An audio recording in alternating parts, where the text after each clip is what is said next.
to the Mercy program. It is the main event on radio. Everybody, welcome to another edition. It's the midweek edition, and today we will be taking a look at a very disturbing news that has been made very popular by the human rights activist, very dark man, who has brought to the notice of Nigerians the plight of Nigerian students who were given scholarship by the Nigerian government to go and study in Morocco, and they have abandoned them.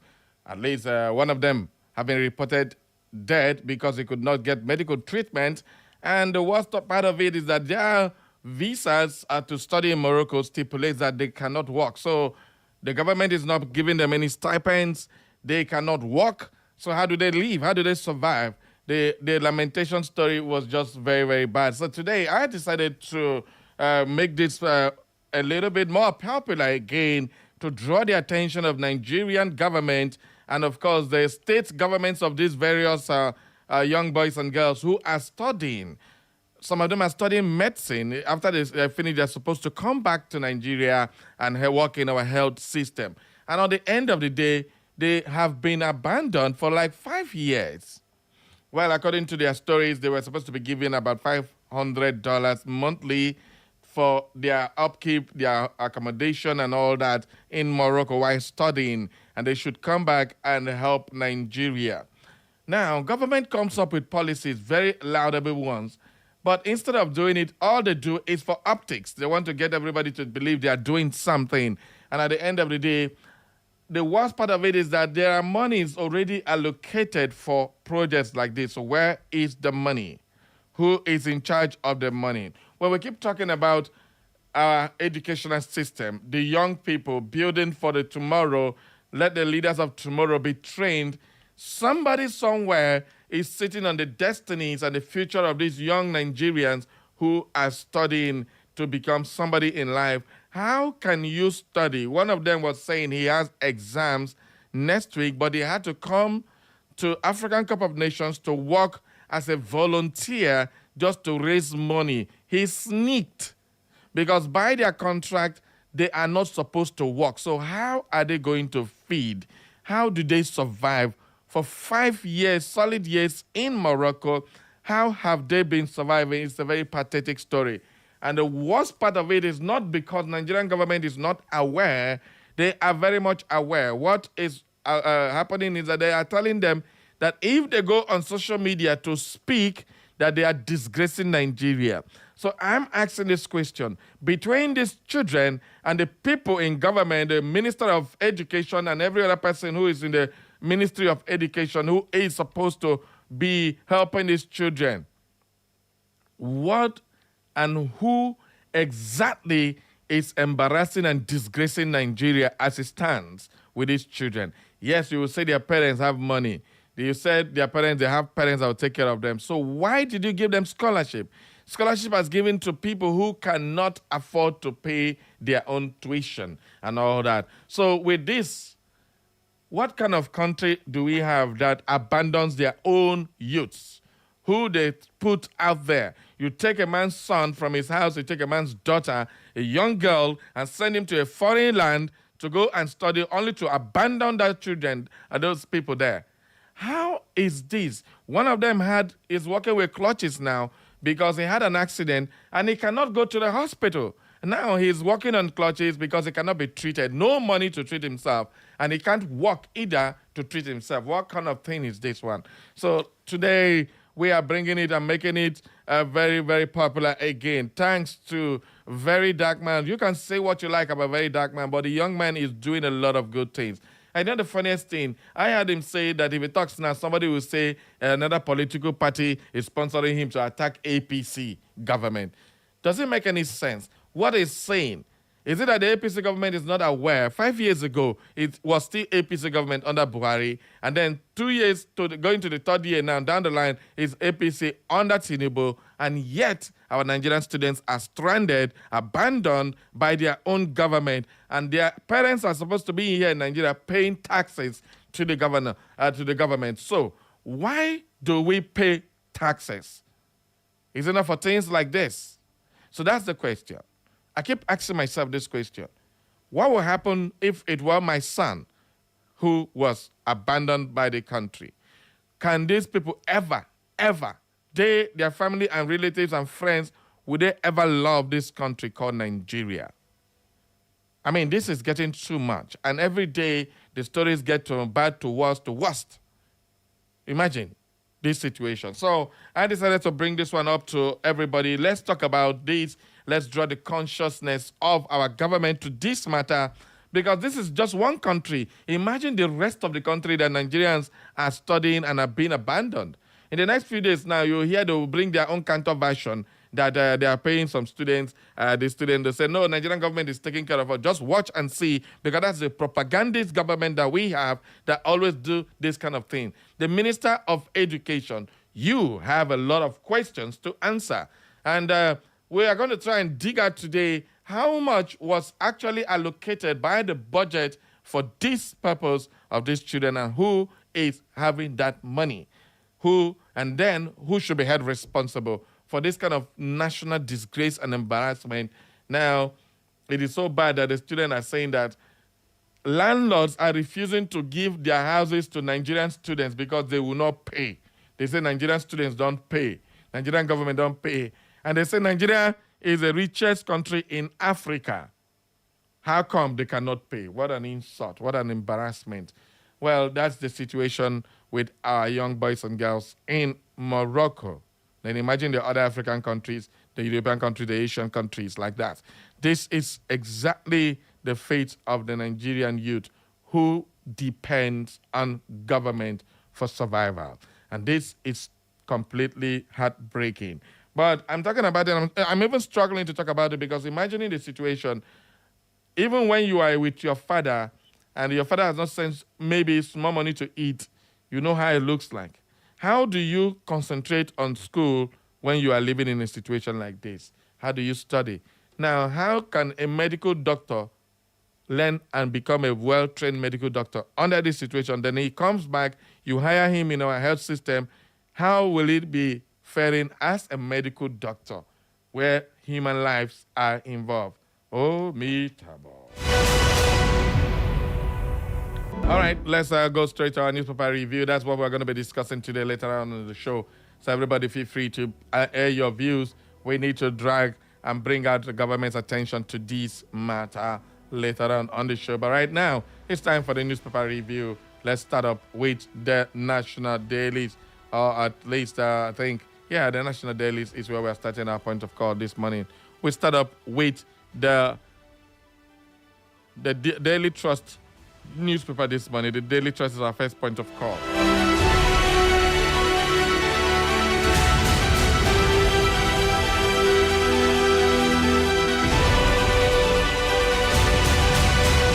All right, on the Daily Trust, family of missing Zaria Islamic cleric cries out. The wife and children of Zaria-based Islamic scholar Sheikh Khalifa Sami Abdul Qadir had raised the alarm of his disappearance 25 days after he traveled. All right, that's another wahala coming now. Islamic scholar and the sheikh is missing. PDP alive, strong. That is the voice of former President Jonathan. When the Turaki-led faction of the PDP paid him a visit, Turaki is saying that Jonathan has promised to be actively involved in the affairs of the PDP going forward. Well, is the PDP going to stage a comeback? Only time will tell. Let's watch and see. 14 Nigerians will be in poverty. 141 million Nigerians will be in poverty this year. That is according to a report. So according to that report, let's just get a little bit of it. At least 141 million Nigerians are expected to be living in poverty this year, according to the PwC's Nigeria Economic Outlook 2026.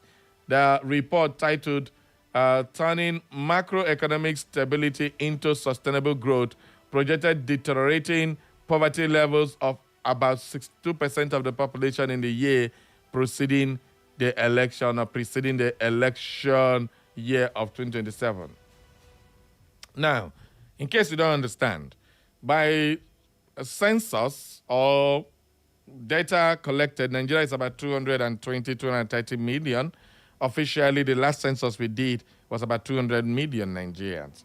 Out of 200 million Nigerians, 141 are living in poverty. Can you imagine that?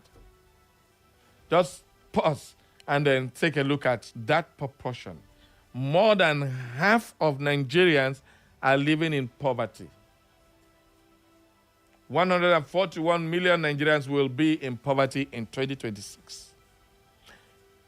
In Buhari's regime, he said 131 million are living in multi-dimensional poverty.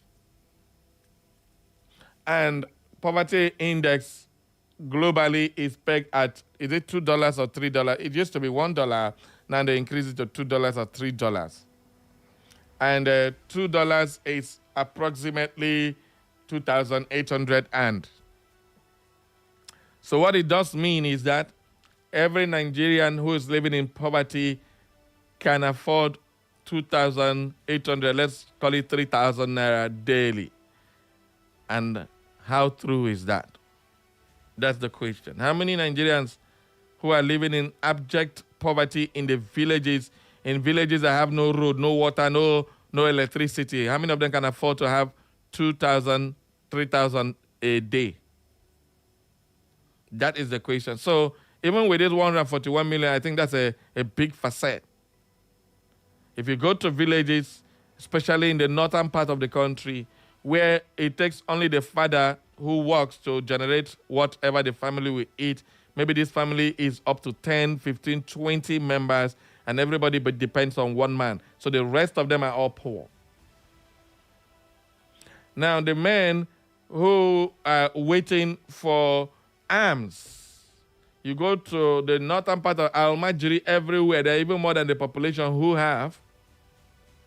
And then you come and tell us that 141 million, it's way more than that, living in abject poverty.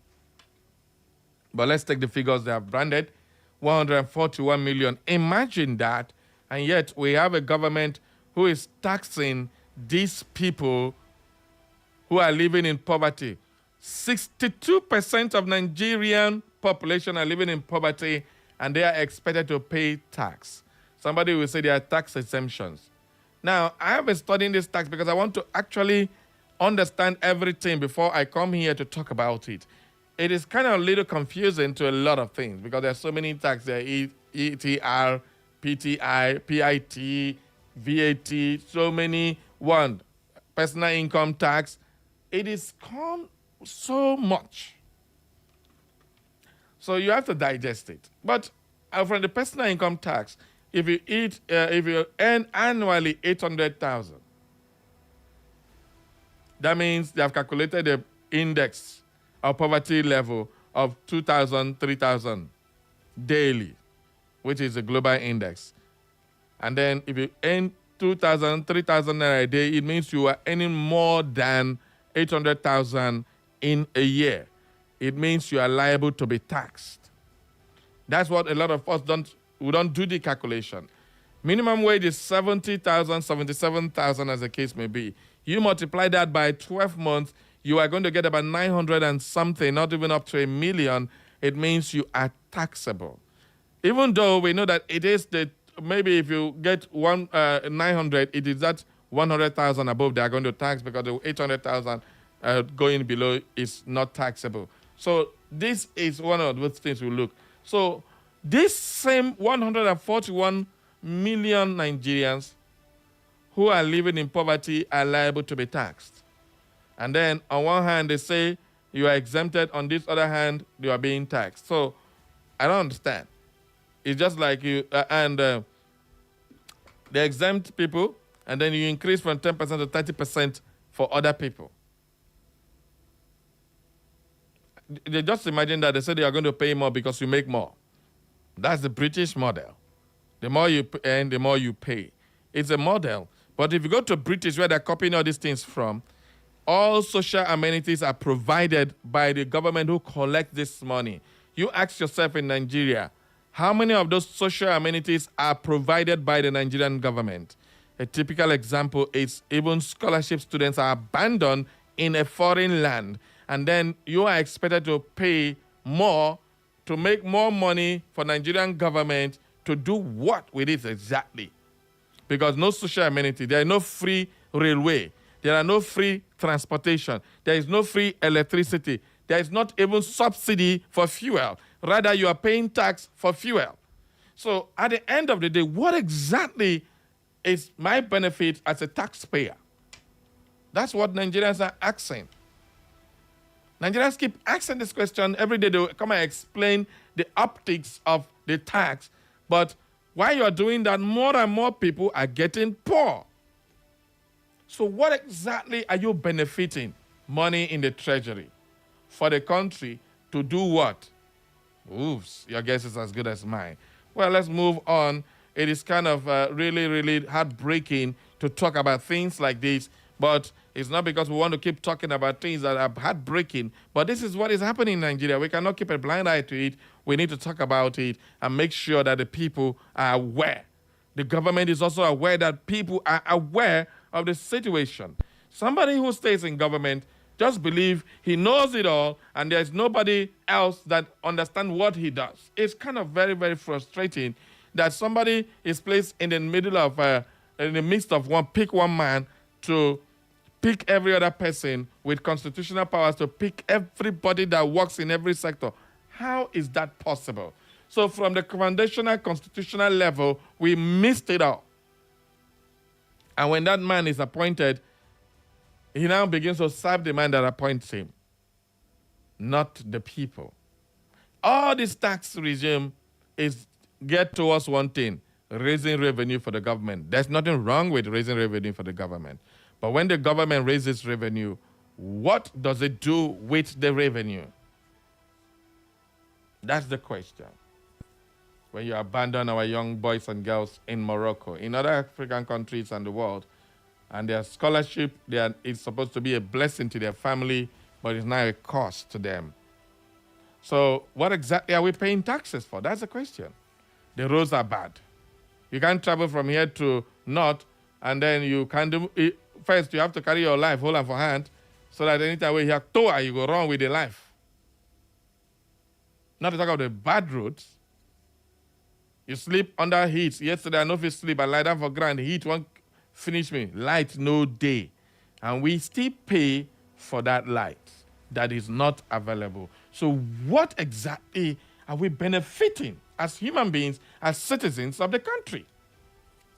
What exactly? Can anybody tell me now what we are benefiting from that?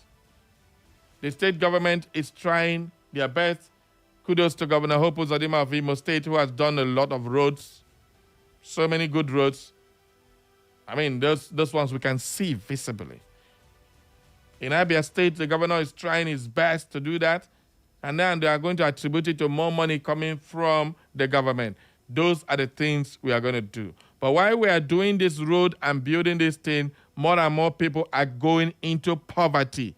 So how and where we'll have good roads, big mansions, coastal road, we'll have, what is it called, flyovers, we'll have big halls, and the people whom these things are meant for cannot even afford to use them. So what exactly is that supposed to be?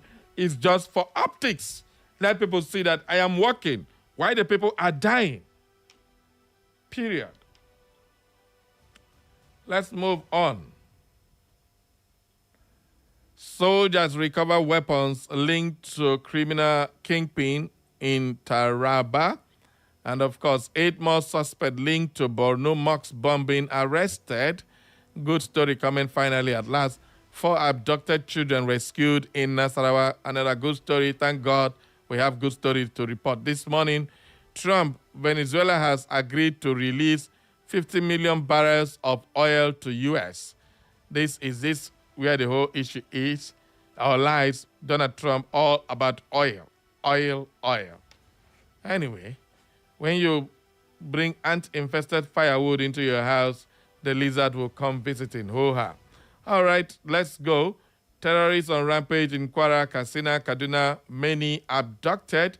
The bad news continues on the Vanguard newspaper, where barely days after terrorists killed over 40 persons in Niger State last weekend, the marauders have again struck in Kwara, Katsina, and Kaduna, kidnapping several victims including a photojournalist. Imagine that. All right. Where our president there, I beg. Somebody should call me and remind me. I don't know where in there. I don't check on whether in there Asura. I figured out he's not an Asura. So where is he? Can somebody tell me that? All right. Nigerian democracy facing existential threat that is coming from Atiku Abubakar. Existential threat. Why is he saying that? Grab a copy of the Vanguard newspaper. Get more details on that one. Venezuela. NIA foreign policy experts slam U.S. strike and Maduro's capture.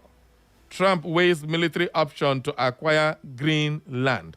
Trump is bullying people up and down. All right, Trump says Venezuela is turning over up to 50 million barrels of oil to U.S. Well, I hope the Venezuelan government will not come and deny it, because the last time you made comment like this, the vice president came out to deny it, flanked by his military generals. All right, police recover suspected military unexploded ordnance in Niger State.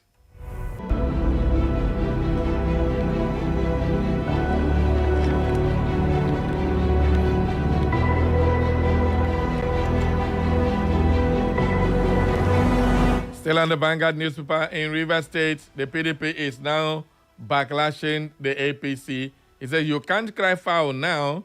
Turaki blast PDP, the PDP blast APC over Wike.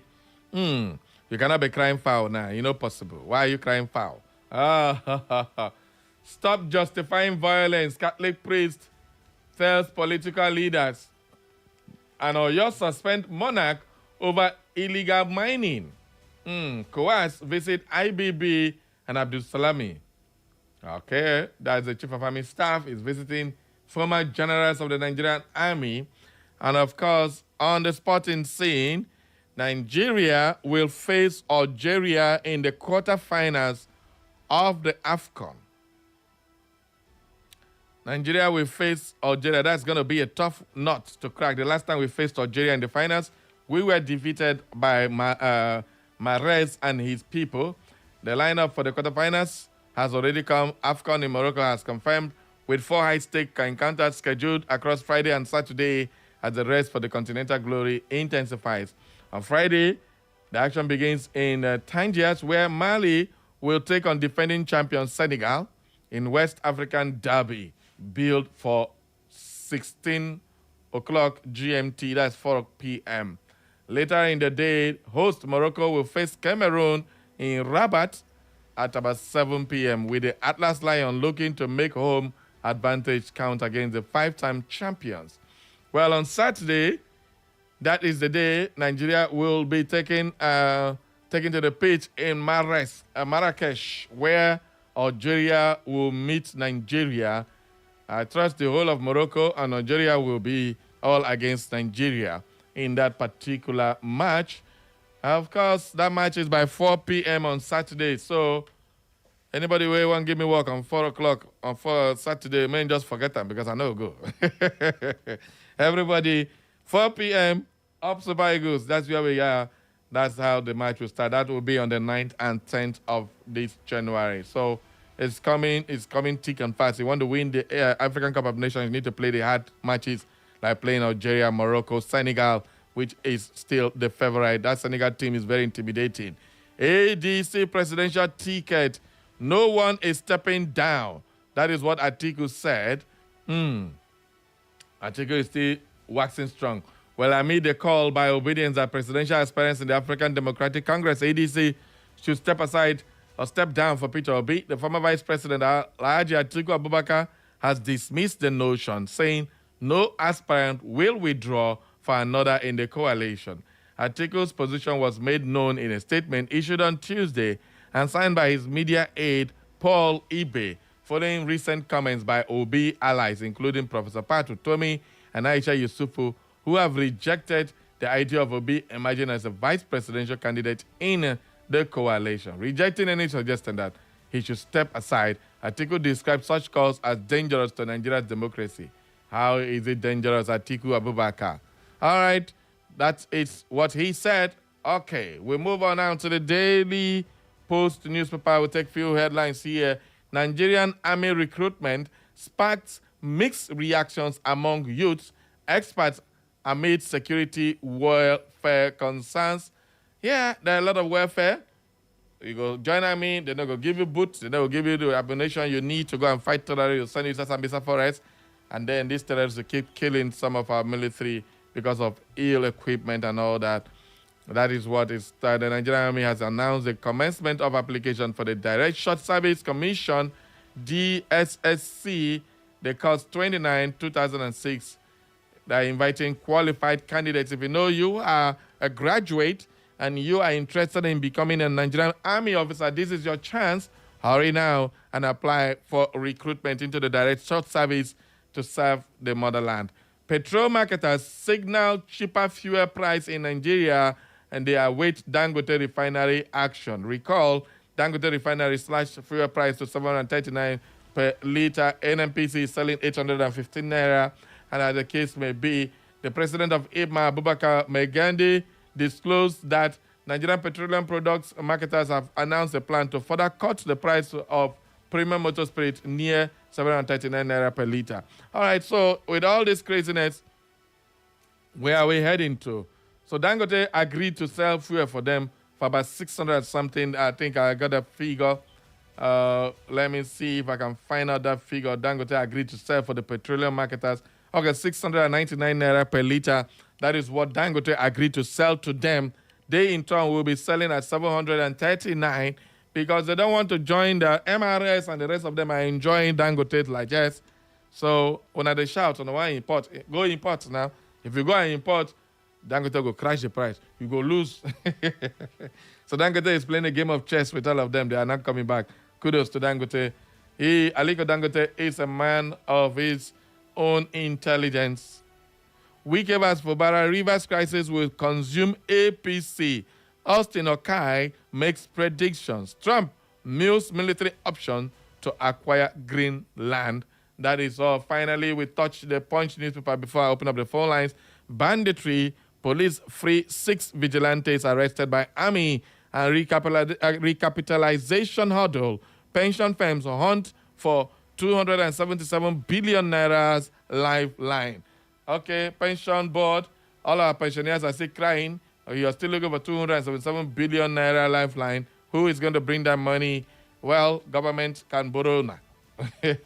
So what have you been doing with all the money, contributory pension they're giving that they cannot put into businesses that will roll over the money? Now you're looking for 277 billion lifeline. If you take 1 month, the money will increase. That's what it means. ADC ticket article rejects call to step down and attacks Tinubu. GNI fire, 3 siblings burned to death for burial on January 14. Not good. 2027, Jonathan pledged active role in PDP, says Turaki. Japan urges China to drop unacceptable new export controls. Too bad. Saudi-led coalition claims limited strike against separatists in Yemen. All right. Electricity subsidy near 2 trillion naira yearly. I thought they said electricity subsidy is gone. Why are we having this? Well, amid its struggle to pay the over 4 trillion naira debt owed to power generation companies, the federal government incurred a total of 1.98 trillion naira in electricity subsidy obligations in 12 months from October 2024 to September 2025.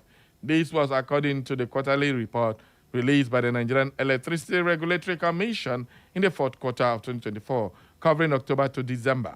The electricity subsidy incurred by the government was 471.69 billion naira. It was about 536.4 billion naira in the first quarter of 2025 and 514.35 billion naira in the second quarter of the year. And it kept going up and up and up. But the question is, I think they say they don't remove subsidy from electricity. Why are we still paying subsidy? NERC stated that the subsidy is applied at source through the discussed payment obligation to the Nigerian Bulk Electricity Trading PSC. It stated that for ease of administration, the subsidy is only applied to the generation cost payable by discuss to NBET at source in the form of a discuss remittance obligation. Well, according to the regulator, the DRO represents the total GENCO involved that is billed to the discos by NBET based on what the allowed disco tariff can cover. All right, all this English now, pure, clear for Nigerians, because at the end of the day, this is supposed to be generating electricity and then selling to the discos, and the discos in turn will buy and pay to Nigerian government. So why are we still having this subsidy to private-owned business who are taking over our electricity thing? Pure, clear. Anyway, I don't know what to say about that. What do you make of that? It's time for me to open up the phone line for you to holler. It's time for you to join the conversation. 0911 20,022 or 0707 454 1014. Those are the numbers to call and be part of the conversation, people. Let's go talking. Your time is now. Good morning to you. Who am I line? Who my first caller today? Happy midweek to you. Barry Echo Barry. Senior citizen. If I say don't target this thing this time around, you don't become expert. Barry, yes, sir. It's a new year. Okay. And things are happening. All right. Except in the welfare of the people of Nigeria. Okay. So new things are happening. We are talking about tax. Barry, I think the time they are spending to explain what the new tax laws mean okay. was better invested in taking care of the people. You are talking of poverty. But there are degrees of poverty. Yes, sir. A man who needs to eat 3 times a day and eat twice is a poor man. A man who needs to eat twice a day and eat once is a poor man because he's not voluntary. Now, when you look at the setting in Nigeria, it's not just about whether he eats 2 or 3 times a day. What does he eat? If you eat things that are meant for pigs, all right, is that food? Barry, what I'm saying is, I don't know how often you move around. You will see that there is not poverty, wretchedness in Nigeria. Try. Ask yourself, what is it? So it's not about the Tinubu government. I'm talking to government. What is the duty, the responsibility of those in authority? Yesterday, was speaking about being a senior lecturer for 15 years. And your total income for a year is less than 10 million naira. And then they say you have won a seat in the House of Representatives. And what you get in 1 month is more than what you are getting in 5 years as a senior lecturer. How do you think that the economy, that poverty can be taken care of?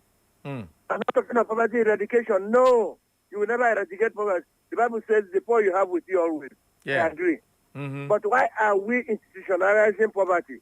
That's what I'm saying. Is there any evidence that this government or the government before it or the one before it fought poverty in a manner to reduce poverty, not poverty elimination? I will never talk about that because some people will be lazy, they will go to work. All right? Yeah. We are looking at wretchedness in Nigeria. By the way, you are talking, every time you mention Al-Bajiri, what is the meaning of Al-Bajiri? Poverty personified. All you need to do, you just have that plastic plate in your hand. And whatever they put there, you put in your mouth. Whatever they put there, you put in your mouth. Yeah. Whether it is food, whether it's personal, you put in your mouth.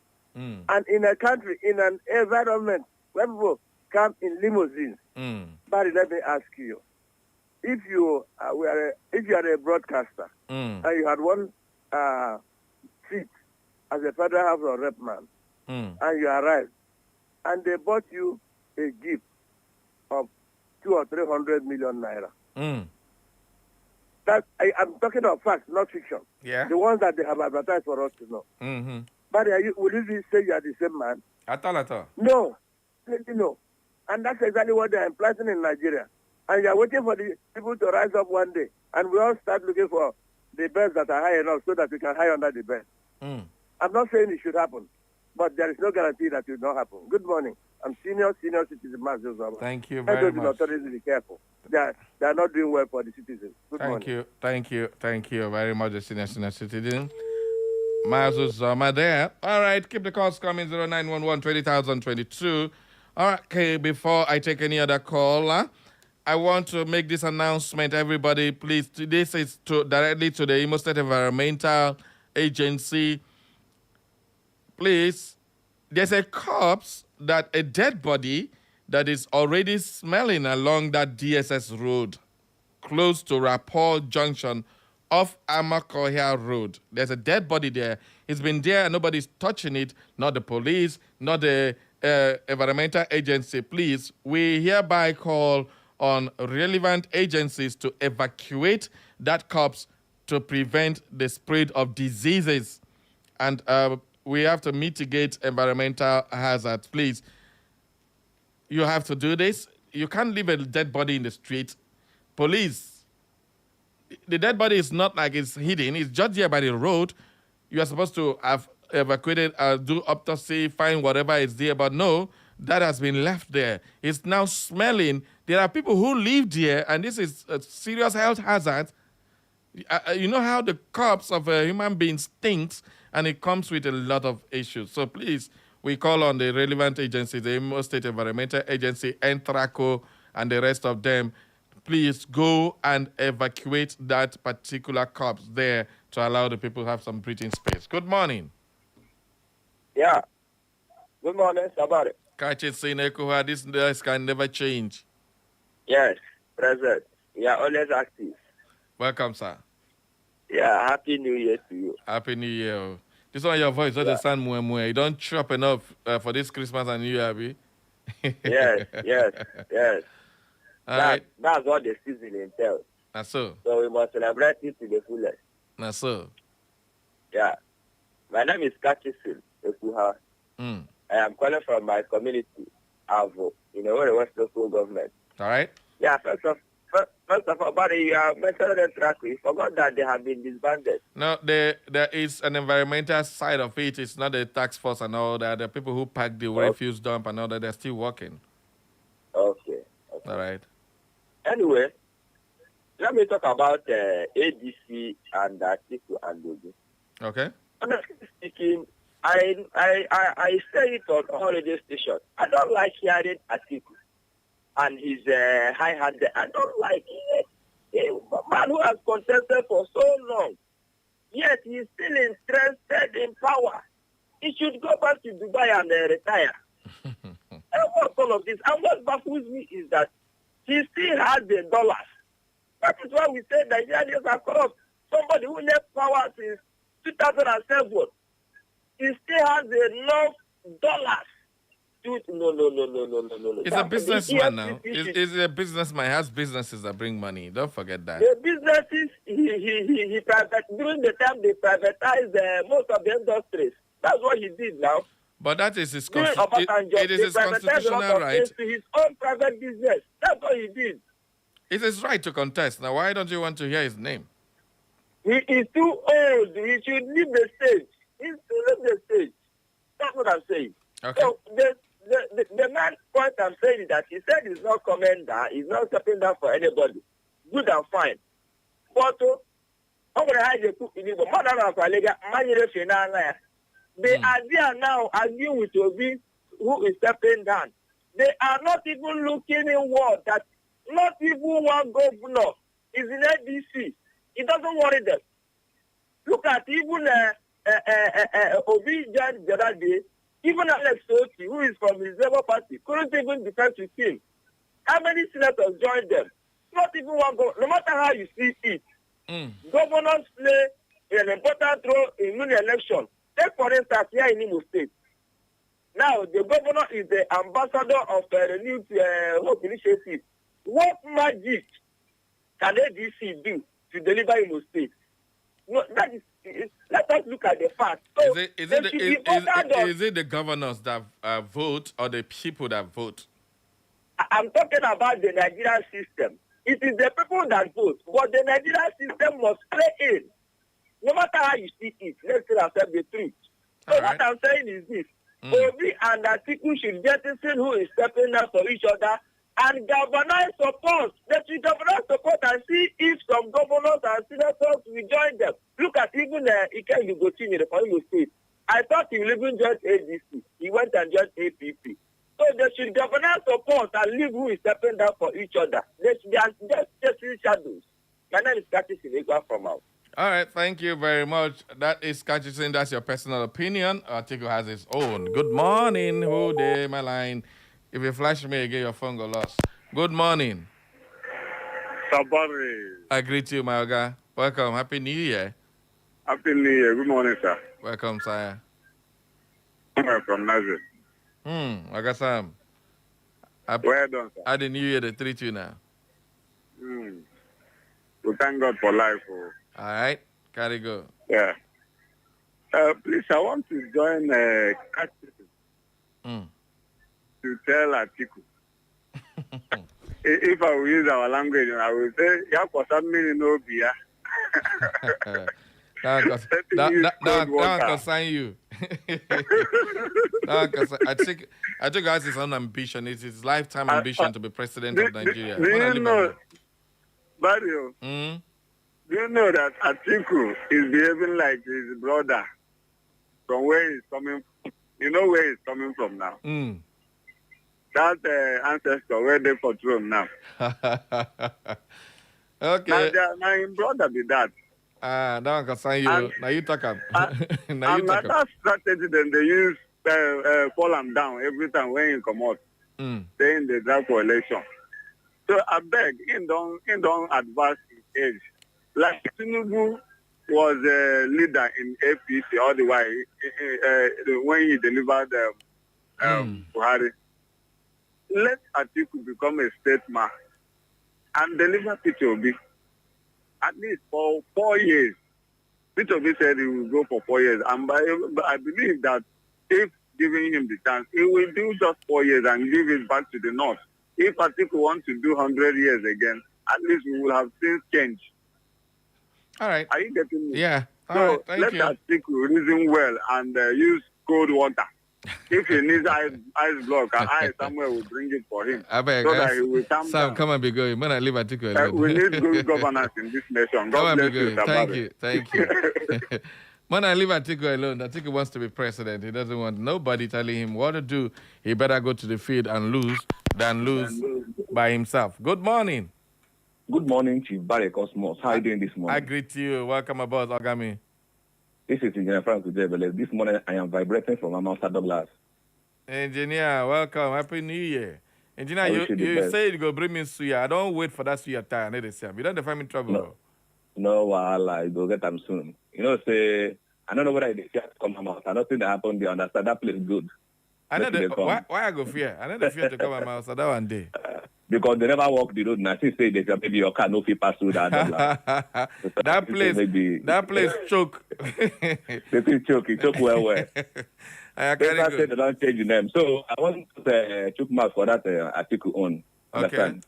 You get what I tell Nigerians. Even yesterday, article daughter don't enter ADC. Understand? Okay. So I want to advise Nigerians and those supporters, they should calm down. Joy is coming. Atiku, the way I'm seeing it, Atiku might swap himself with that of his daughter. Understand? Definitely, he's going to support Obi. So what remains now is for Nigerians, especially our Igbo brothers, to go get their PVC. Because what the major problem I'm going to say that just for this, our Southeast say, I don't care, life. If we vote finish, they will count. No. If you know that you blame the government, make sure that your vote is count. Come vote and collect. They should go and collect their PVC. But what I'm trying to tell them is that definitely Atiku must support Obi. Thank you and God bless you. All right, thank you very much. Recall that the INEC had started the second phase of voter registration. If you know you have turned 18 years, you are now eligible for voting and be voted for. You can either contest or you go vote for somebody. The truth is that here in Igbo land, we talk a lot and do little. It may sound somehow, but that's the truth, and I need to tell you what it is. Straight talk, no bending corners. At the end of the day, you people complain, not did this one, Igbo man do that, Hausa man do this, Fulani man did this. But when it gets to that point where you have to show action, you just sit down and say, even if I do, nothing will happen. So you give up already. You are now going to be specialists in complain. Oh boy, keep complaining. Don't go and vote and stay, complain. Hello, good morning. Who did my line? All right. Hello, good morning. Good morning, Barry Cosmas, my very good friend. My name is Chief Jude Ubaja, and I usually call from the Cheese Organization State. All right. Well, I want to talk on Atiku Abubakar saying that Nigeria is facing existential threat. And I want to ask him how and why. Well, I think enough of some of these statements that are coming from those positions, which I can liken to those of the Jews of the old, who even when Christ, their kinsman, was going about doing good, they still did not actually believe in what he was doing because they know his father is Joseph the carpenter and his mother is Mary, and he's coming from a little town they call Nazareth.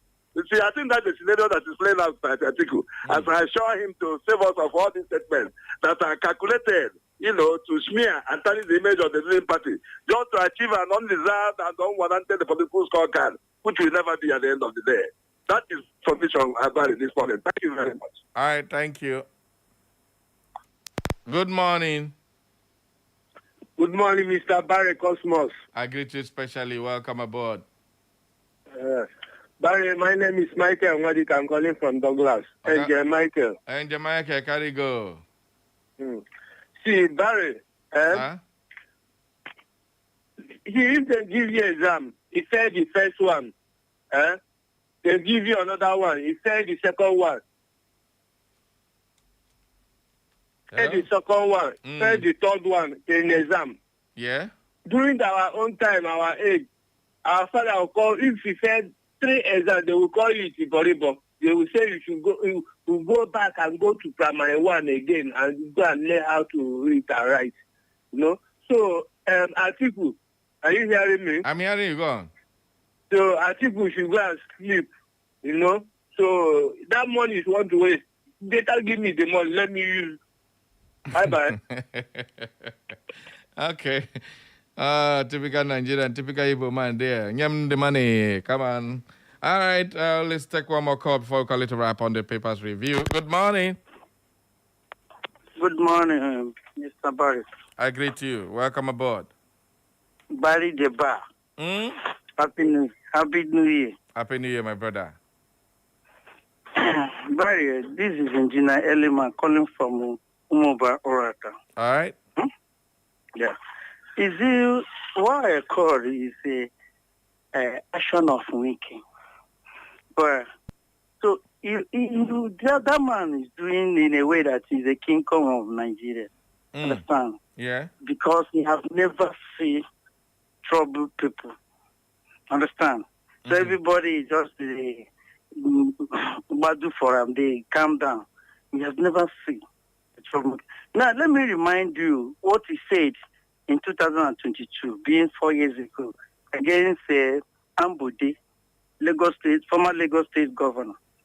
Now, he was against Fubara, join APC, join another party now, right? He was the one saying to Ambode, say, why Ambode entered to remain in his own party? This present being our present president now, Ahmed Tinubu. See, Ahmed Tinubu was threatening him not to join another party. Still telling Ambode, say, you have only one tenure that I will give to you. I will bring another governor. He said, if I'm being the one, Mike was saying, if I'm being the one, I will snub my Oga, being the man that put him inside there, say, I will snub him and enter another party to contest the governor, complete my second tenure. But 2022, Wike said this. Okay. Now, Wike was against his successor entering another party. Understand? He was against Fubare entering another party. Okay, now Wike coming to River State campaigning against Fubare. All right. Well, no. All right. Thank you very much. Our time is no longer our friend. Let's be calling to wrap on the newspaper review. Thank you. Okay. Okay, thank you. Just before we go, let's take some messages on our Facebook. We have here to Lillian say good morning, Brother Barry, and Happy New Year to you. Thank you very much, Lillian. Patrick David, thank you for this tax breakdown. Good morning, one name. God bless you. Chief Ben Okwonu from Awaka says, my brother Barry, the number of Nigerians gazetted for poverty, a staggering 141 million, is a sad commentary on the state of the nation. when juxtaposed with the fact that Nigeria is the strongest economy in Africa, having a greater part of Nigerians in poverty bracket is a shameful dent on the part of those saddled with the leadership of Nigeria. This nation is in dire need of drastic reinvention. Mr. Barry, have a great day. Thank you very much, Chief Ben. Dr. Mrs. Mao Lebara from Owerri, power belongs to the people, and this 2027, the people will decide who will be their president. Let not our heart be troubled. God will work out his purpose for our lives. Let them keep gathering in APC, but if their gathering is not of God and our benefit, it will fail. If Nigerians really want this country to be out of the quagmire we found ourselves in, Peter Obi is the answer. He is like a light set on the mountaintop to save Nigeria. We must get it right in 2027, as it will not be business as usual. Nigerians, it is now or never. That is the gospel, according to Dr. Mrs. Mao Lebara. Favorite Wisdom says, how are you doing today? I am very good. Favorite Wisdom, thank you, and God bless you for sending your message. Okay, that's it for the newspaper review this morning. It's time for us to take a trip down to the newsroom to bring you the news update at 10. Don't touch that dial. We will be right back. Remember, you are tuned to Echo FM 100.7 right here in the city of Owerri. And Barry Cosmos is my name. Stay tuned, don't touch that dial.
Echo FM. It's the sound of the city. Echo 100.7.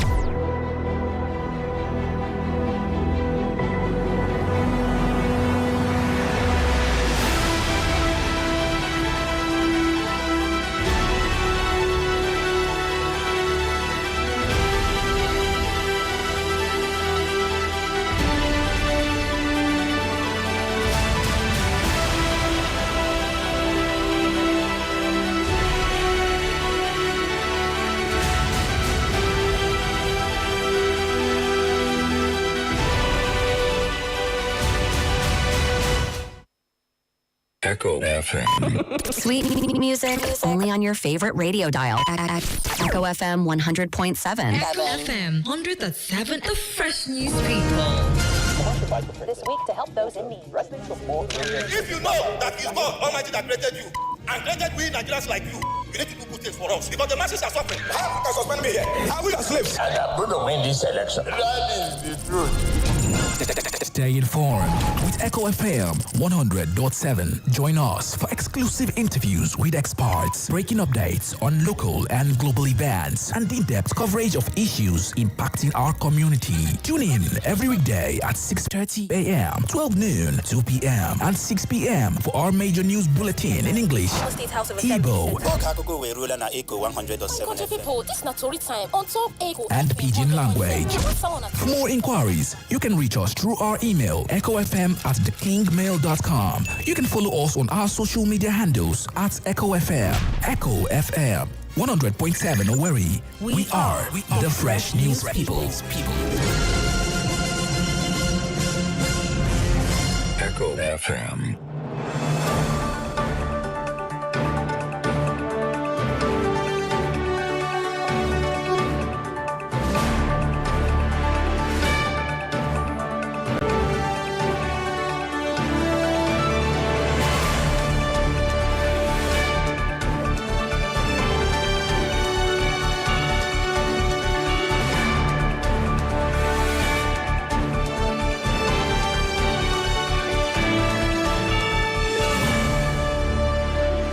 From the newsroom of Echo FM comes the news update at 10.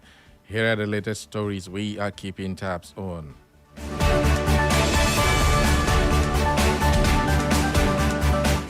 President Bola Ahmed Tinubu has approved the appointment of Dr. Olugbemisola Titilayo Odusote as the new Director General of the Nigerian Law School, marking a historic milestone for the institution. A statement by the President's Special Advisor on Information and Strategy, Bayo Onanuga, says the appointment takes effect from January 10, 2026 and is for a 4-year term, making Odusote the first female DG of the law school.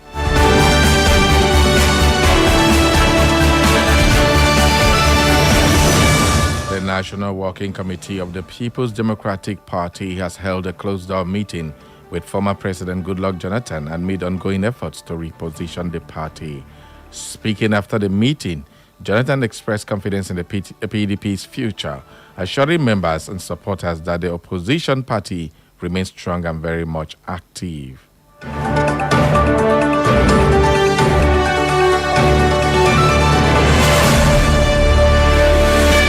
The Independent National Electoral Commission has resumed its nationwide continuous voter registration exercise, marking the commencement of its second phase. INEC says the exercise resumed on Monday following the conclusion of the first phase, which officially ended on December 10, 2025, as part of preparation for future elections.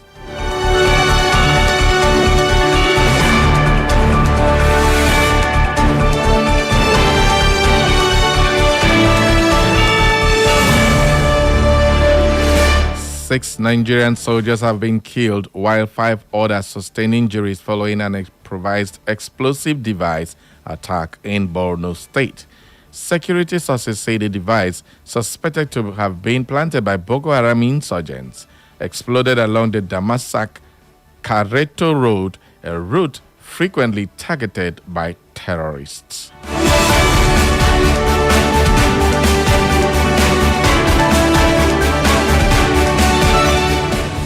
Former Vice President Atiku Abubakar has raised concerns over what he described as growing threat to Nigeria's democratic systems. In a statement on Tuesday, Atiku accused the Tinubu administration of weakening opposition parties and shrinking democratic space, warning that such actions could lead to a one-party state.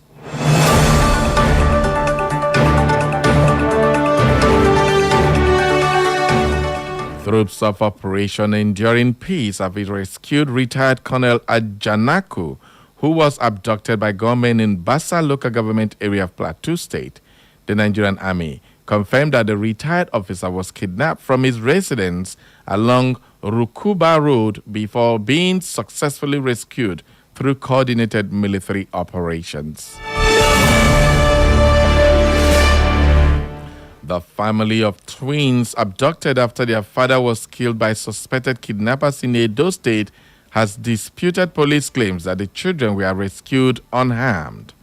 The victim's brother, Ohale Elabeshi, speaking in an interview, challenged the Edo State Police Command's account, insisting that the official version does not reflect the true situation.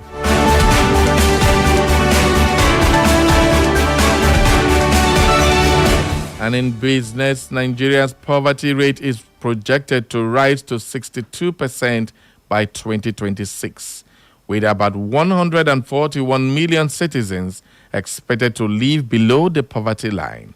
The projection is contained in PwC's Nigeria Economic Outlook 2026 report, which warns that without sustained economic reforms, the country may face deeper socio-economic challenges.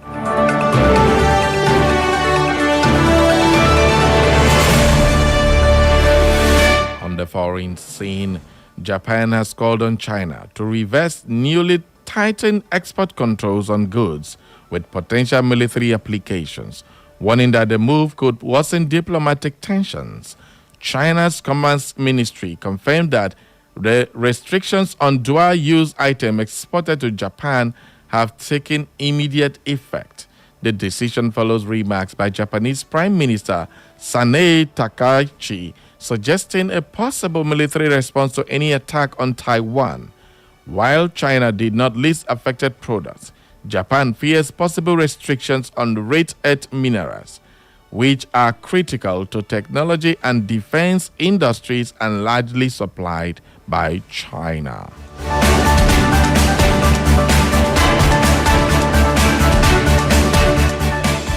And that's the news update at 10 as edited by Benjamin Joseph. For more information and inquiries, visit our social media platforms. On Facebook, it's Echo FM. On our X handle, it's at Echo FM _Owerri. On Instagram, it's Echo FM 100.7. YouTube, Echo FM 100.7.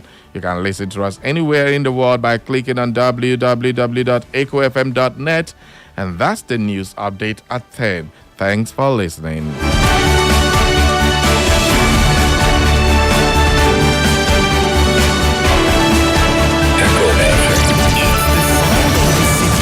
Echo 100.7. You love music? You love Echo FM 100.7. Echo FM. It's the sound of the city. Echo 100.7.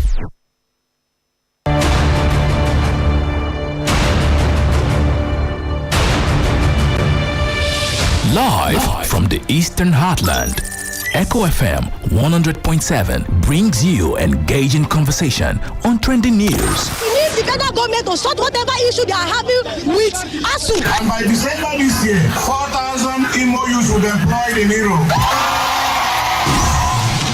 It's explosive. Well, first of all, we must understand that war in itself is a display of anarchy. When you talk about war, that is lawlessness at its peak. When you say you are fighting war to keep Nigeria one, no. You fought the war as a manifestation of your incompetence in the management of the crisis that was then part of Nigerian history. Hilarious. I get malaria, my cancer.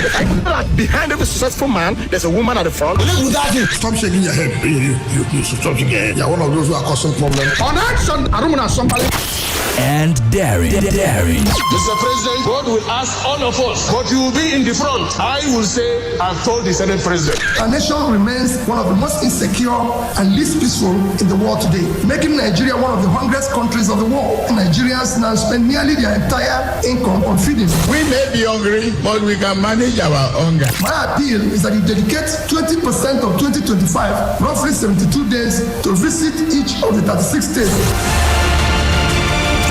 Catch the drama, feel the excitement on Stright Talk on Echo FM 100.7 Owerri with the Radio Marshal Barry Cosmos. Every weekday, 9 a.m. to 11 a.m. Join the conversation on Stright Talk with Barry Cosmos. Stright Talk. Get straight analysis. No bending corners. Let's be poor. Breathe.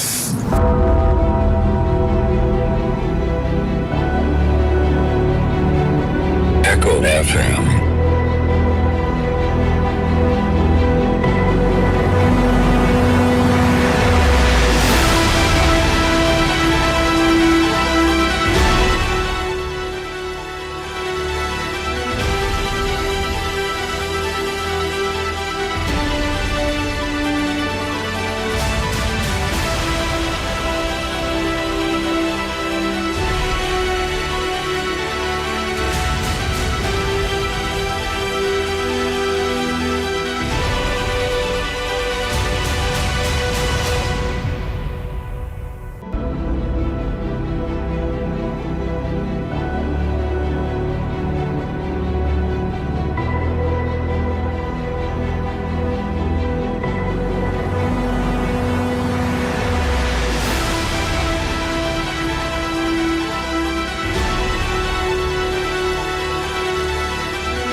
All right, everybody, welcome aboard. Welcome back to the program. This is Stright Talk live on Echo FM 100.7. It is time for us to go to the conversation. Recall that I did, during our introduction, told you about the students who are left stranded in Morocco, who are supposed to be on scholarship, and they are stranded in Morocco, abandoned by the government, who gave them a scholarship to go and study in Morocco and other countries. It's not just about the Morocco one, but this particular Morocco one was made popular by a very dark man, Martin Jose, who has been everywhere and bringing up so many ills in Nigeria. But definitely this time around, he went to AFCON and encountered these students, and they came to him, and he has made it very public. And now we want to make this more public for the people to know. For those of you who have not seen that video, those of you who have not watched it and read about it, Sahara Reporters has carried that news, and of course other newspapers have also carried that particular news. Now the question is, this bilateral education agreement, that is the BEA scholarship, which until recently Nigerian students studying abroad, including those in Morocco, were funded under the bilateral education agreement scholarship program administered by the Federal Ministry of Education. That is the program administered by the federal government, Ministry of Education. But now the government budget figures, which were supposed to be taking care of these students. Now listen, this is what happened. The key figure, 650 million naira, was reportedly requested in 2024 to sponsor 60 Nigerian students going to Morocco. Now, under the BEA program, but the education minister refused to approve it. 60 students who are supposed to study in Moroccan studies, the minister refused to approve it. In the 2025 federal budget, the government plans to spend about 9 billion naira on 1,200 Nigerian students studying abroad across the BEA partner countries, including Morocco, which averages support the scholarship and related allowances, 9 billion naira in our budget contained for this student.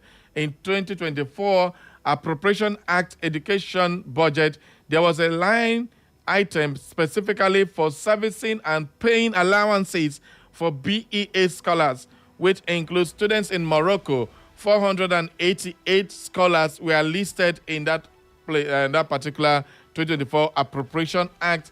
Among other countries, at least 6.78 billion naira across 1,532 scholars from all BEA countries. I hope you understand what BEA means. BEA means bilateral education agreement. That is what this scholarship is supposed to be meant for. This isn't exactly only Morocco students' budget. It covers all BEA countries, but shows the scale of spend that includes Morocco students. Now, why am I bringing out the details? 6.78 billion naira was budgeted last year for this particular program. What happened to them? 6.78 billion. And yet, for 5 years, students who are studying in Morocco, their allowances have not been paid. That allowance is supposed to come from this 6.78 billion naira. $500 allowance was what they promised them every month. So in one whole year, how much was supposed to go to these students? 5 times 12, that's about $6,000 for the students for 1 year, paid by Nigerian government, budgeted for. So what happened? Well, furthermore, the program status updates is that the federal government has announced the cancellation of the BEA foreign scholarship program from 2025 onwards, citing high cost and misuse of funds. Now, can you imagine this? Okay, these students that you sent there, they have not completed their studies, and you canceled the program, saying misplaced or mismanagement of funds. If people are mismanaging the fund, why are they not held responsible instead of leaving the students in limbo? These are the questions. But the current beneficiaries already in programs like in Morocco will be allowed to complete their studies and existing entitlements up to December 2024.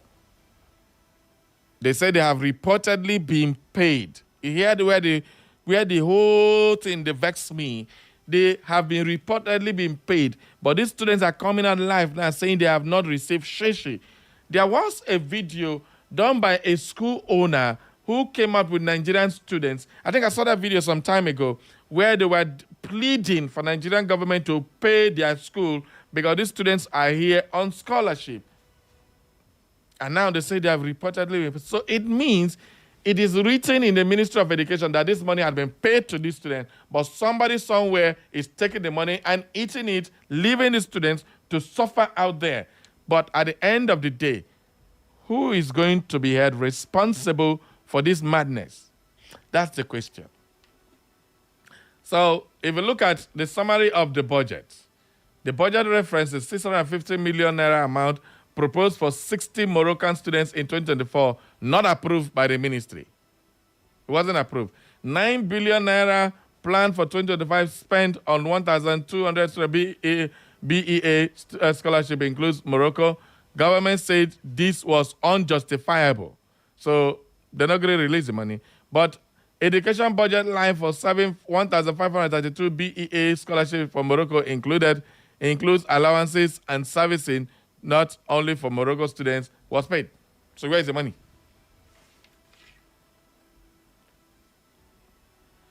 Where is the money? That's the question this morning. So we're going to also bring you more information on this as we go, because this is so bad that our students will leave the shores of this country and our government will embarrass them. And they have canceled that. Now, subsidy is gone. Nigerian students who were under scholarship during the previous administration, this scholarship has helped some of our young boys and girls study abroad and have a better future. Now they have canceled it. They canceled subsidy to take care of things like this. Yet, they have canceled this particular BEA program for Nigerian students. You brought about students alone in Nigeria. Now, you are canceling the one that they are sending students abroad. So can't we take from the students' money they are doing to sponsor these children abroad? Now, these are all issues that the Tinubu administration need to explain to Nigerians. Now, if these things are not brought to the forefront of Nigerian public space, in the media space, you will not know. Now that it has been made public, let's go ahead and talk about it. What do you make out of this story? The BEA program, before being scrapped, covered tuition and allowances for Nigerian scholars abroad, including Morocco, Algeria, China, and Egypt, etc., etc., where the figures above relate to budget allocations and planned expenditures, not necessarily disbursed. Now, these figures were planned for these students. You send students, and they apply for money to pay them. You say, no, go, I say too much. So why don't you give them the one you can give?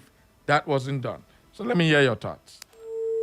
All right, 0911-20,022 or 0707-454-1014. Phone lines are officially open, and then let's get talking.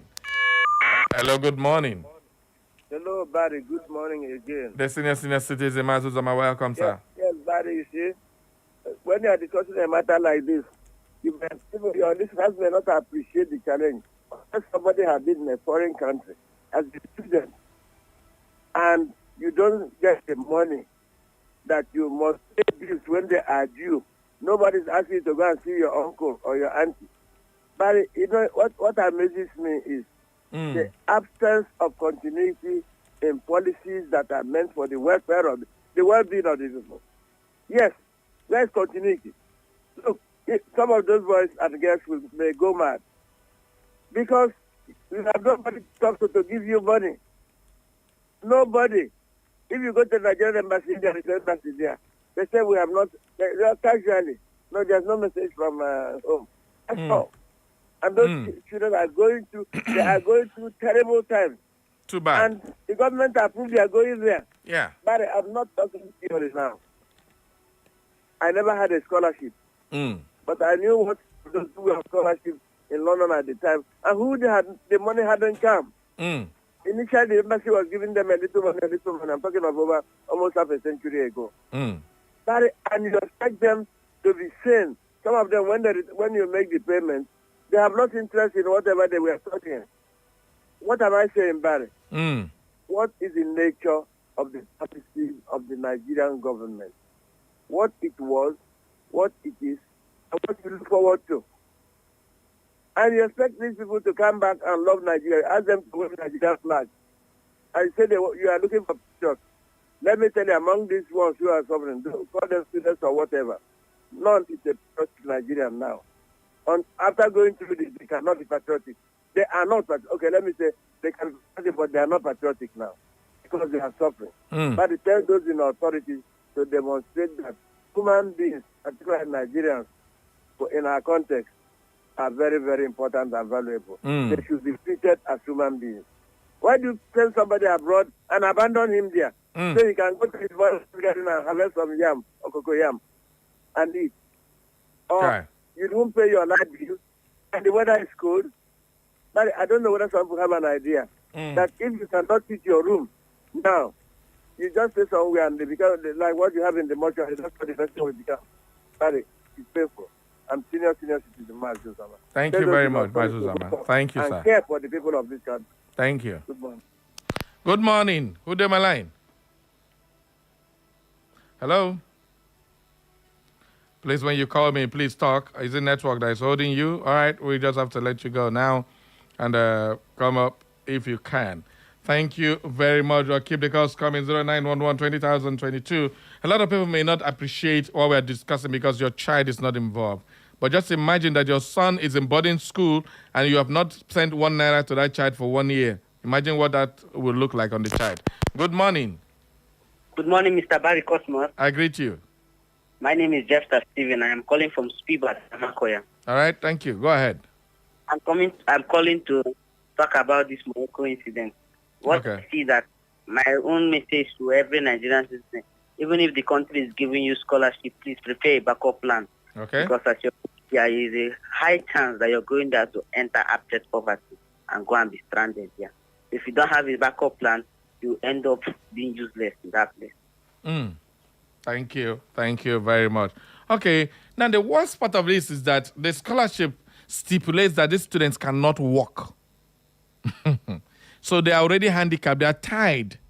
You can't walk. Not because they cannot walk, but they cannot walk.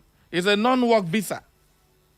Why would you send students there and sign that kind of contract that they cannot work? So it means they can't even fend for themselves. They can't provide for themselves. Even if they have the ability to do so, they can't. Nobody's going to employ them because if they do, they have to be arrested. So these are the issues. And that Nigerian government just send those people like slaves. Good morning. A gracious and a pleasant morning to you, dear Barry Cosmos. I greet you, sir. Welcome aboard. Chimezi must remains my nomenclature. I come from Owerri North here in Imo State. Welcome, to sir. To be precise, what we are facing today is a clear structure of leadership failure. The leadership failure of Nigeria is what is causing everything we are having in this nation. And you can see the education standard of Nigerian citizens and what is happening even abroad. Talking about these little children now, if our education were good, I don't think we will be facing this kind of issue in Nigeria. Therefore, the problem will still go back to the leadership structure. The people in government are not doing anything tangible to make Nigeria a good place. Chimeze Mother is my name. Thank you. Thank you, Chimeze. Hello, good morning. Yeah, good morning, Mr. Cosmos. Yeah, welcome, Mama. Yeah, it's Ama from Uche Street in Owerri. Thank you. Go ahead. Yeah, Mr. Cosmos, you can see the kind of government we have. A government that only concerns accumulation of money for themselves and sharing away from responsibilities. You can just imagine. Let me talk a bit about like what I started yesterday about P2B joining officially and publicly to AGC, knowing fully well that Atiku is fully on ground there. Now, Atiku has joined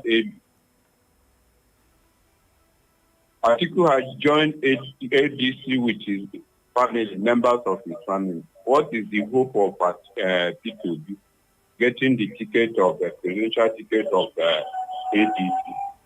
And the many have said that if it will be tries to deputize anybody, that they won't support him anymore. I just can't imagine the fate of Peter Obi now and why he decided to officially and publicly join AD.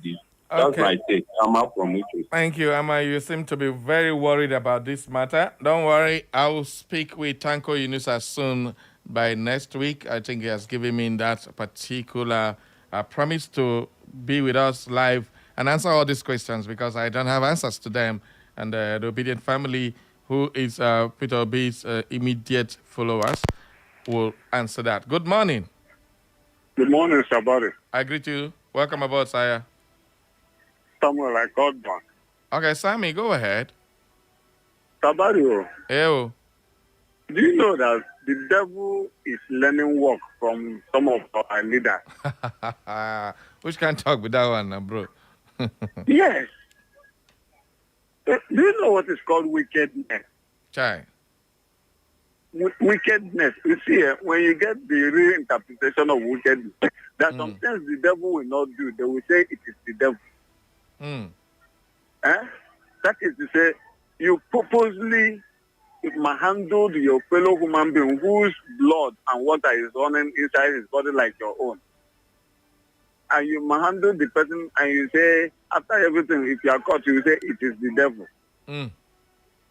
My brother, the kind of leaders we have in this place, I don't know if their conscience is still working. It should be, when you go to them now, it should be the other man where resigned from oil and gas sector. In they pay $5 million for his secondary school children. From our money. That's so. But now, federal government approved money for scholarship for other people's children. They are holding it back.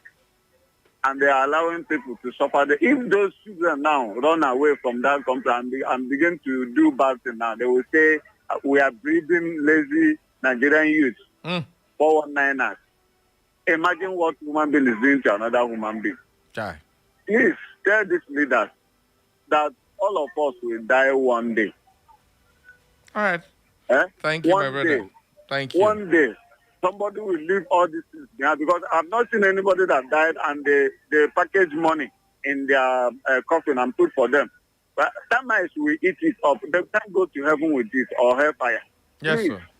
announce to them that they should be kind to another fellow human being so that this world will be better for us. God bless you. Thank you, my brother. All right, on our Facebook, we have Chi Good Luck. He says, Sabario, good morning, sir. For the students government sent to Morocco without follow-up, this is highly unacceptable. Anyway, help me wish, God have mercy. It's help me wish Chelsea Chief Jude Happy New Year. Okay, in the year you, Chelsea went and brought a Sunday school teacher as a coach. Hala United. My here. Have a great day ahead. I go get my great day. But on our own, tormenting go continue. Show una don't sack on our own schoolboy. When I don't go, when I find coach, when I don't see coach now, somebody that answer, I'm already on a bring come. After they go draw with whoop, so be cheerful, give us when I don't sack him. See, hi God, this is our new owners. They just a break, fall our hand. They go bring one that's in a Rosinha. I've been waiting with name. Say, make on coach. Would they wait? If we do anyhow, we sack him. Just to waste time. We know that one. Trust the Blues. God bless the Blues. And anyhow, Kandana meet. Anyhow, Ogolo must jump. Pata na draw. Oh ha. Let's go back to the conversation. At least we are still discussing the plight of Nigerian students in diaspora abandoned by the Nigerian government. But let's take this other message on our WhatsApp. We have one Chuko Elias Jr. from Ogbako who says, good morning, Barry. One name. Happy New Year. Barry, I'm praying for Super Eagles not to win this AFCON. My reason is that it won't add anything to the economy. Not even a single thing will be a benefit to the citizens. So let it go to those that will benefit from it. Can you imagine? Did your man say amen to that prayer? No, I mean, people go beat you for road, though. That's the only thing that makes Nigeria happy. At least Super Eagles want to win and come back. When I know how many good to enter Tinubu government, and our for now, This one says, Mr. Barry, you are welcome to New Year with good health.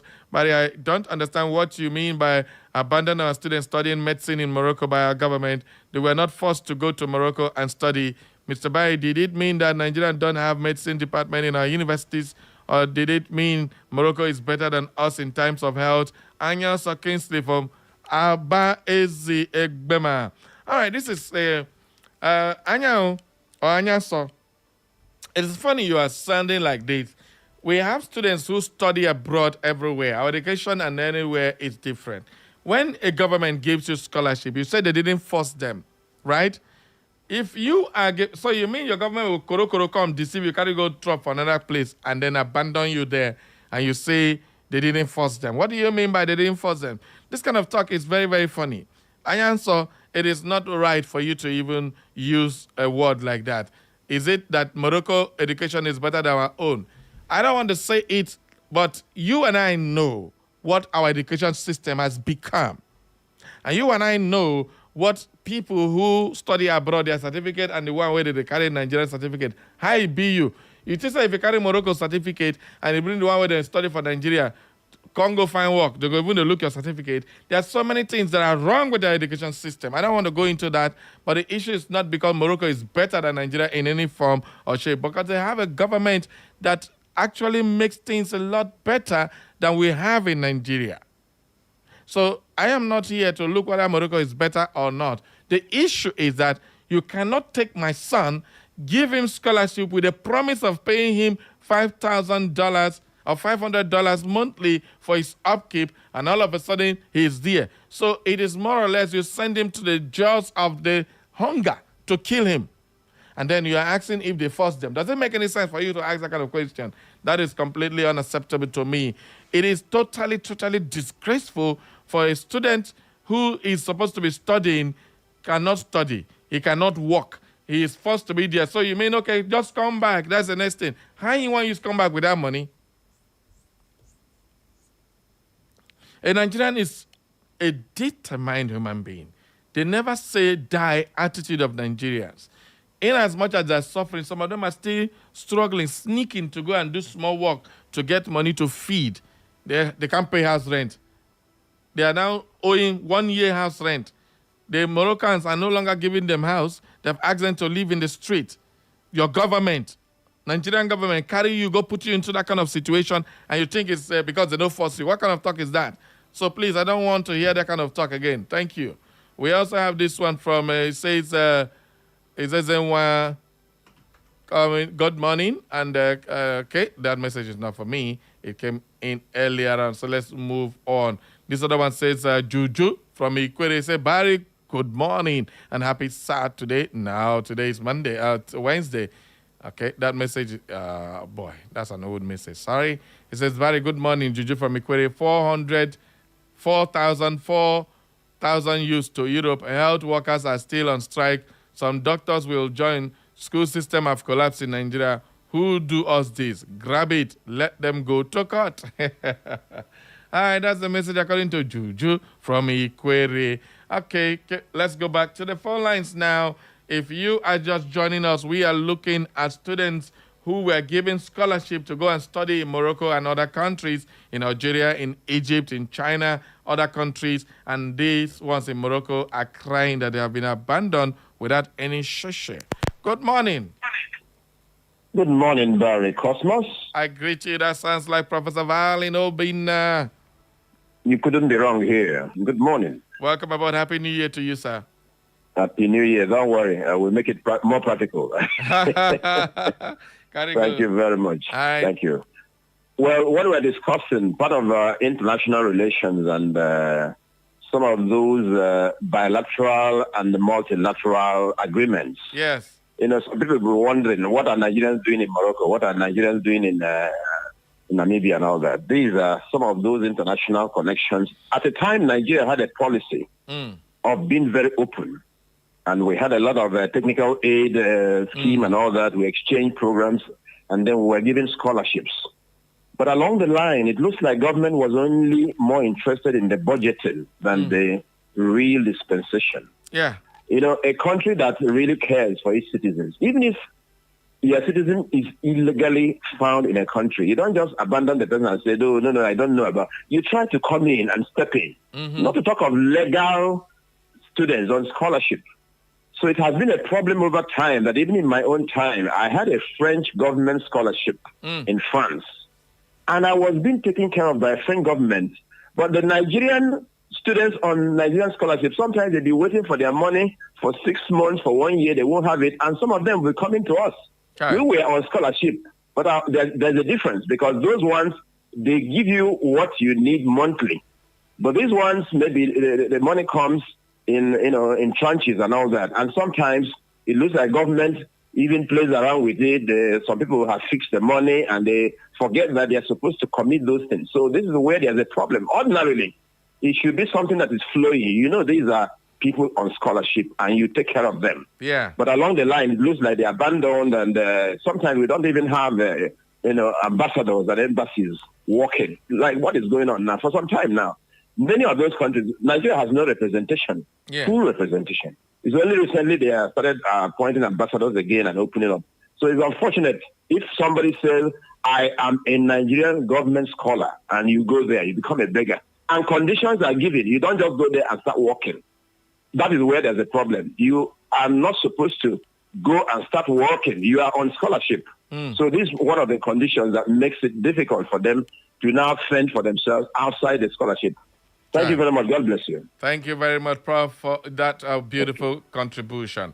Okay, for those of you who keep wondering, that is the condition of any scholarship. You're not supposed to work. You're supposed to just concentrate and study because government is taking care of you. You ain't got no business working. When you graduate, then you can go and work and probably come back to the country to help. Now, this is what China did when China was in the wilderness. They sent their people to go and study in America, in UK, in Italy, and the rest of them. Today, look at what China has done. Because these people were taken care of by the government, these people came back to take care of their country. Look at where China is today. Who says every government does not pay scholarship? Do you think Moroccans are not studying here in Nigeria paid by their government? What makes you think so? But the ones in Morocco, you hear say they never pay their school fees. You hear say that they find hunger in this country. Even America send people to African countries to go and study.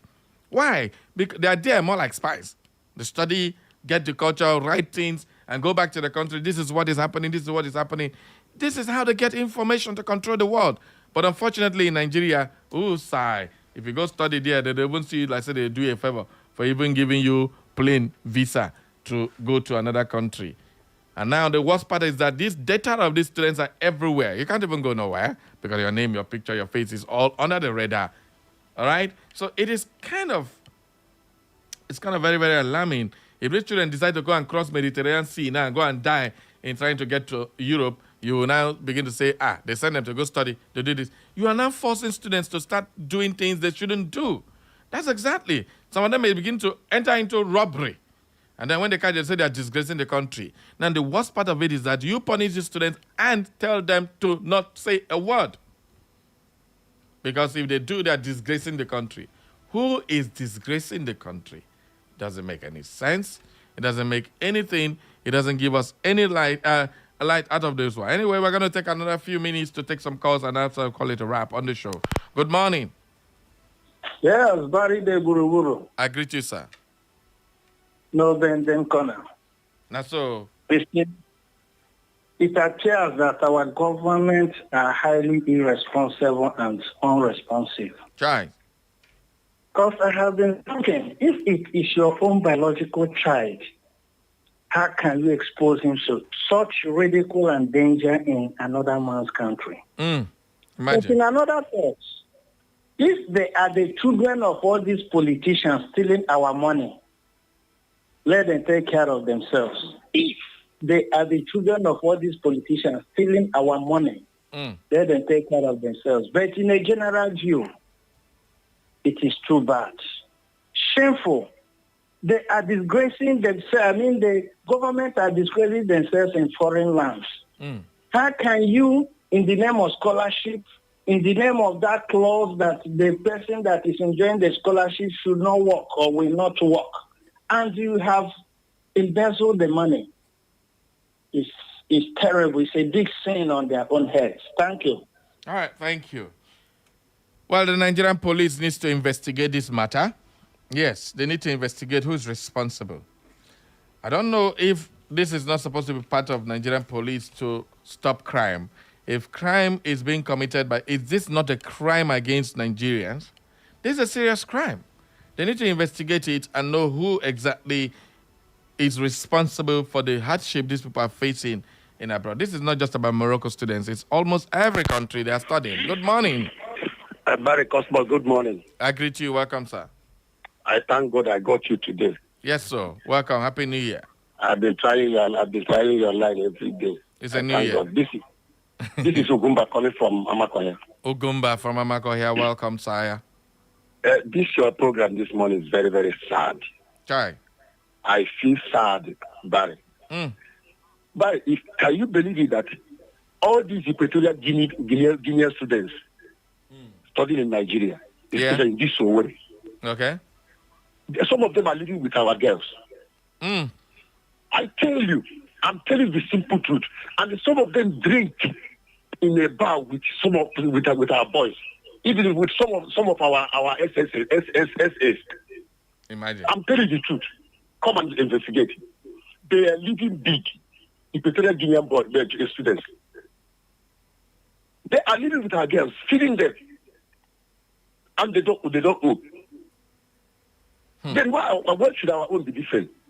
Look at the kind of government that we operate in Nigeria. It is very, very sad.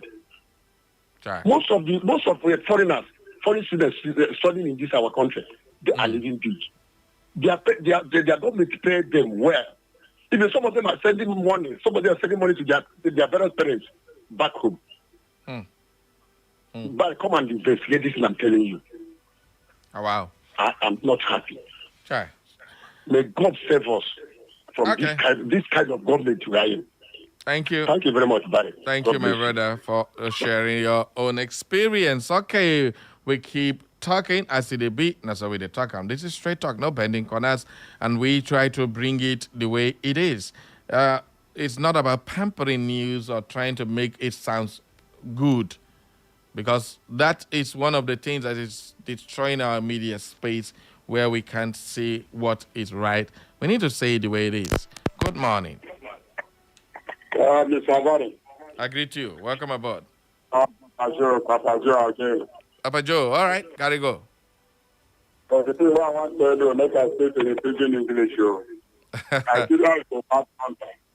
Okay.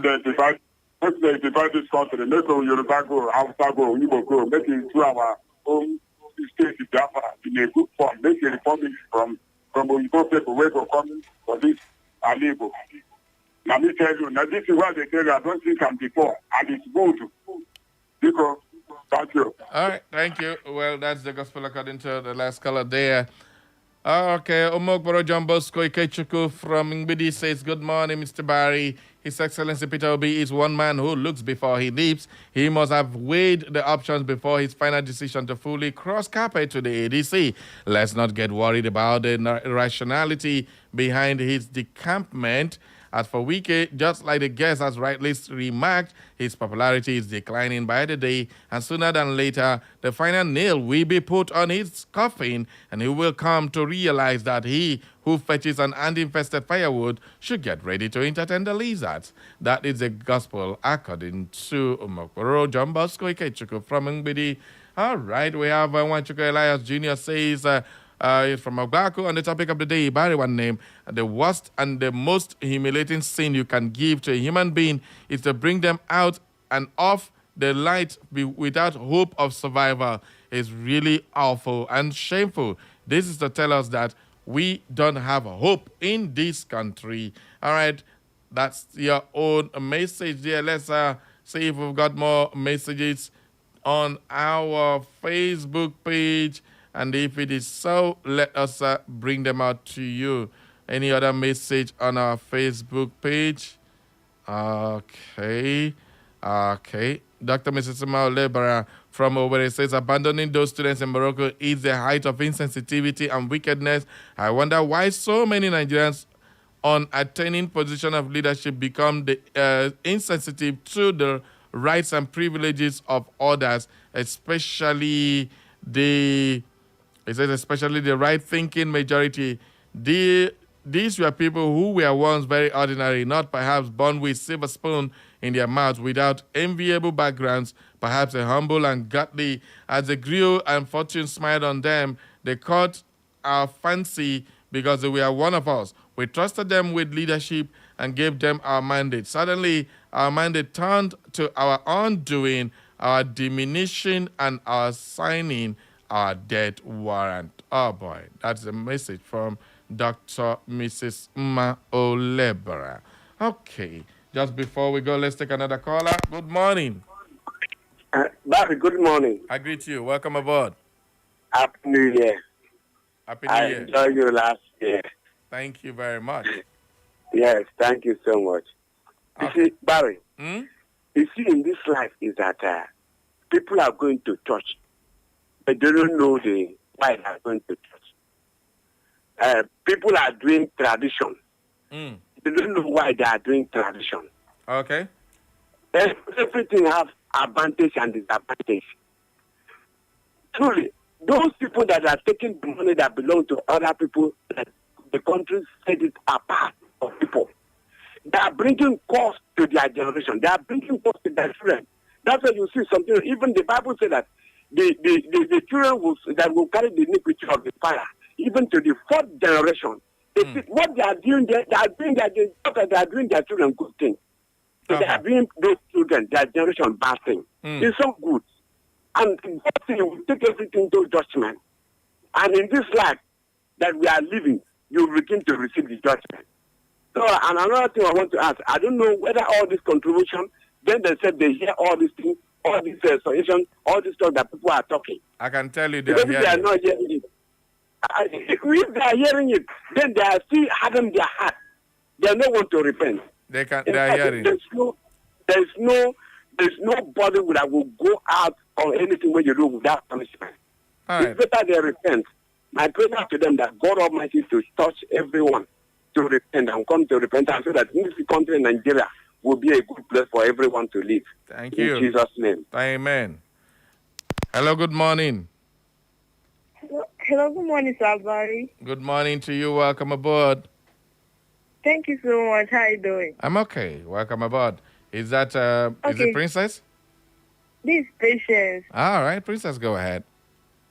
Okay, thank you so much. Talking about the issue on ground, the Nigerian government actually has done a lot of harm and good since they entered the sea. And yeah, this is the wickedness is not good now. You carry people out, you promise that you take care of them, and then you leave them for years without giving them anything. And I don't know why the scholarship has to be that the person will not be doing anything. And what if the person has handwork already, the person knows how to do a lot of things. The person just leave it and be going to school without doing it. But for me, I don't think that is a good thing to do for the person to just depend on the education on the government. It's not good because I think that they allow them now to maybe take a skill or do anything that they can do. They could be making small money for themselves even when the government left them. Because right now, this is the reason why a lot of people go into things that they don't want to do, because they are being persuaded to do a lot of things that they don't want to do. This type of people now, they have been suffering a lot, and then if they finally come back, they will be like, I have suffered under this government. So I now see why there's a lot of insecurity in this country, because some people want to take revenge on what the government of the past has done to them. So it's not good. The government should try and be kind to people. Did they think they will be alive for the rest of their life? They should know they are going to answer a call after everything. So they should do good to people. Thank you. And please, I have a question. Why is it that after election and if the result comes out, I didn't go in favor of the people that the people voted for? Why is it that the people will not come out and be like, this is not the person we voted for? Well, that is more personal for everybody to answer. Everybody needs to answer that question because sometimes it takes one to get two, all right? So if 1, 2, 3 decides to voice their anger, they say we should go to court. Nigerians are very peaceful people, and I know that they play the long game most of the time. Thank you very much, Princess, for calling. Okay. Thank you, sir. All right. Bye. Bye-bye. Okay, we have Ochman from Spibat on our YouTube. He said, this is not the first time the Nigerian government are doing this. My brother was abandoned during the Buhari regime. It is a disgrace to our nation. Can you imagine that, Kevin Ochman from Spiba? Thank you for sharing your own message on our YouTube channel. You too can do the same. Join us on YouTube, on Facebook, on Instagram, and of course on WhatsApp to air your views on the program. Welcome everybody to the end of our program today. Just before we go, let me announce again, please, the cops that is already smelling along the DSS road close to Rapport Junction off Amakoya Road, we are calling, Echo FM is calling, and hereby call on all relevant agencies to evacuate the cops to prevent the spread of diseases and mitigate environmental hazards. Please, everybody, police, the Environmental Sanitation Agency, please remove that cops there. If you have not done it, go and do it before the end of the day so that people will have some peace. But the ones leaving, the Amakoya market is not far from there. I mean, it's kind of terrible. The DSS office is not far from there. So why would the cops be around there and then it's left to get rotten and start smelling? Not good at all. We need to evacuate that, please. Thank you very much, everybody, for tuning in to this program today. I appreciate everybody who has called to join their voices, sending your messages. Please, where is my Kari Kari? Kari Kari, I've not had a voice this year at all. Is she okay? Please, somebody should tell her Barry Cosmos is looking for her. God bless you, everybody. As you do that, have a blessed week, midweek, and remember to always tune in to Echo FM 100.7. My name is Barry Cosmos, the Radio Marshal, and this is where the curtain will be drawn today on our show. Up next is the Slim Diva with Health Revolution. Thank you very much, and bye-bye for now.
Sweet music only on your favorite radio dial. Echo FM 100.7.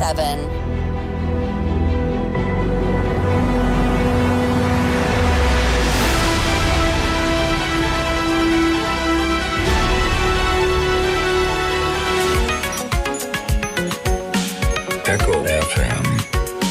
It's the sound of the city. Echo 100.7. Sweet